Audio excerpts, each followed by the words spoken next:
मित्रांनो, आयुष्यात कधी कधी असा काळ येतो जिथे आपण प्रत्येक गोष्ट आपल्यासाठी अनुकूल होऊ लागते. लोकांसाठी सध्या तसाच एक विशेष काळ सुरू होत आहे. अनेक दिवसांपासून जे अडथळे, अडचणी आणि मानसिक ताण होत होता तो आता हळूहळू दूर होताना दिसतील. पण लक्षात ठेवा, यशाच्या उंबरठ्यावर उभे असताना एक छोटीशी चूक सुद्धा मोठं नुकसान करू शकते. म्हणूनच हा काळ जितका चांगला आहे तितकाच सावध राहण्याचा देखील आहे. नंबर 1 आहे करिअरमध्ये मोठी संधी मिळणार. या काळात तुमच्या कामाची दखल घेतली जाईल. बराच काळ तुम्ही जे प्रयत्न करत होता त्याचे फळ आता मिळण्याची वेळ आली आहे. काहींना नवीन जबाबदारी मिळतील तर काहींना पदोन्नतीची संधी मिळू शकते. जर तुम्ही नोकरी बदलण्याची विचार करत असाल तर चांगल्या ऑफर्स तुमच्याकडे येऊ लागतील. पण इथे सर्वात मोठी चूक म्हणजे कोणतीही ऑफर लगेच स्वीकारणे. पगार कामाचे वातावरण, भविष्यातील वाढ याचा नीट विचार करा. कोणाच्याही बोलण्यावर विश्वास ठेवू नका. निर्णय घेऊ नका. स्वतःची खात्री करूनच पुढे जा. नंबर 2 आहे आर्थिक स्थितीत मजबूत होणार. आर्थिकदृष्ट्या हा काळ खूप सकारात्मक आहे. अचानक धनलाभ होण्याचे संकेत आहेत, जसे की जुने अडकलेले पैसे परत मिळणे, एखाद्या गुंतवणुकीतून फायदा होणे किंवा नवीन उत्पन्नाचा मार्ग मिळणे. काहींना व्यवसायातून मोठा फायदा होऊ शकतो. तर इथेच लोक चूक करतात की किती पैसा आला की लगेच खर्च करणे. अनावश्यक खरेदी, दिखावा व चुकीच्या ठिकाणी गुंतवणूक केल्यास नुकसान होऊ शकते. म्हणूनच पैशाचा योग्य वापर करा. बचत आणि योग्य गुंतवणूक यावर भर द्या. नंबर 3 आहे नात्यामध्ये सुधारणा होणार. घरात आणि नातेसंबंधांमध्ये जो तणाव होता तो आता कमी होईल.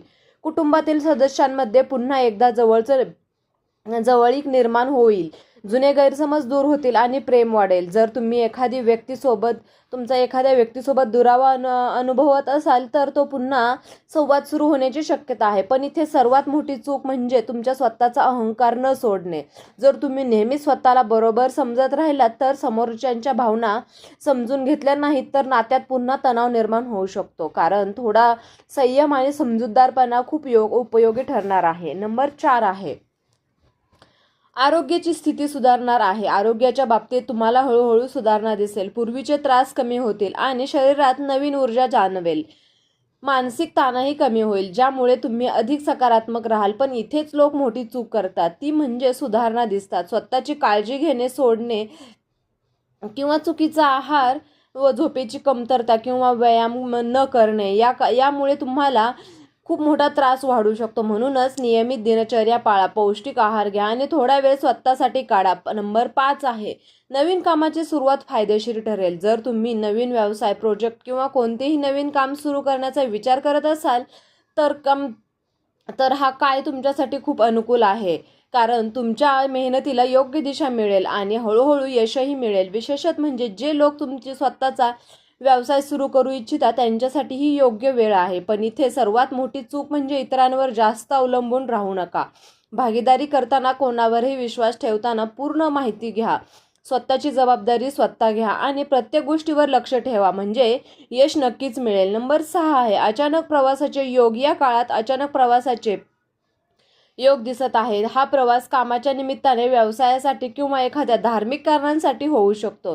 काही लोकांना नवीन ठिकाणी जाण्याची संधी मिळेल, जिथे त्यांना नवीन लोक भेटतील आणि महत्त्वाचं म्हणजे संपर्काची निर्मिती होईल. हा प्रवास तुमच्यासाठी फायदेशीर ठरू शकतो आणि भविष्यात मोठ्या संधी सुद्धा उघडू शकतात.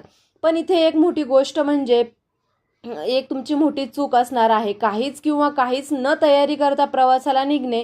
कागदपत्र, आर्थिक व्यवस्था किंवा नियोजन नीट न करणे. नाहीतर छोट्या छोट्या चुका तुम्हाला त्रास देऊ शकतात. नंबर 7 आहे आत्मविश्वास वाढेल आणि ओव्हर कॉन्फिडन्स टाळा. या काळात तुमच्या आत्मविश्वासात खूप वाढलेला जाणवणार आहे. तुम्ही जे काही कराल त्यात यश मिळेल असा विश्वास तुमच्यात निर्माण होईल. त्यामुळे मोठे निर्णय घेण्याची हिंमतही येईल. आत्मविश्वास तुमच्या प्रगतीसाठी खूप महत्त्वाचा आहे.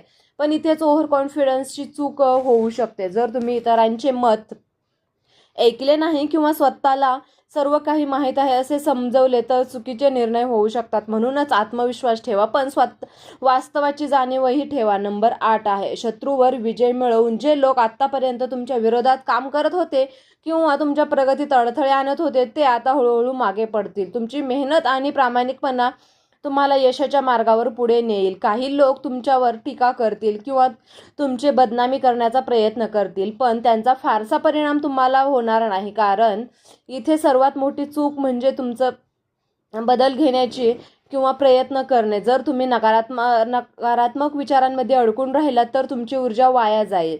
शांत राहून स्वतःच्या कामावर लक्ष केंद्रित करून पुढे जाण्याचे योग्य निर्णय घ्या. नंबर 9 आहे आध्यात्मिक शक्ती वाढेल. या काळात तुमच्या आध्यात्मिक बाजूला अधिक मजबूत होईल. देवावर श्रद्धा वाढेल किंवा तुम्हाला अंतर्मनातून शांतता मिळेल. काही लोक ध्यान, जप, प्रार्थनेकडे वळतील. त्यामुळे त्यांना मानसिक स्थैर्य मिळेल. विशेषत म्हणजे श्री स्वामी समर्थ, भोलेनाथ किंवा आपल्या श्रद्धास्थानाची भक्ती केल्याने सकारात्मक ऊर्जा मिळेल. पण इथे एक चूक म्हणजे केवळ संकटाच्या वेळीच देवांची आठवण काढणे. नियमित साधना व श्रद्धा कायम ठेवली तर त्याचा अधिक चांगला परिणाम दिसेल. उतावळेपणा किंवा दुर्लक्ष हा या संपूर्ण काळ तुमच्यासाठी सुवर्ण संधी घेऊन येऊ शकतो. पण याच काळात सर्वात जास्त सावध राहण्याची गरज आहे. उतावळेपणामुळे घेतलेले निर्णय, लहान गोष्टींकडे दुर्लक्ष करणे किंवा इतरांच्या बोलण्यावर अंधविश्वास ठेवणे या चुका तुमच्यासाठी खूप मोठा अडथळा आणू शकतात. की प्रत्येक निर्णय घेताना शांतपणे विचार करा, परिस्थिती समजून घ्या, मगच पुढे जा.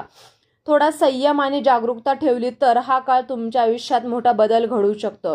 वृश्चिक राशींच्या आयुष्यात हा आता खरोखरच सोन्याची वाट तयार करत आहे. या काळात तुमचे नशीब बदलण्याची ताकद ठेवतो. पण यश टिकवून ठेवण्यासाठी संयम, शहाणपणा आणि योग्य निर्णय घेणे खूप महत्त्वाचं आहे. जर तुम्ही या चुकांपासून स्वतःला दूर ठेवले तर आयुष्यात मोठी प्रगती निश्चित आहे. तर मित्रांनो, तुम्हाला हा व्हिडिओ कसा वाटला? व्हिडिओ जर आवडला असेल तर व्हिडिओला लाईक करा, चॅनलला सबस्क्राईब करा.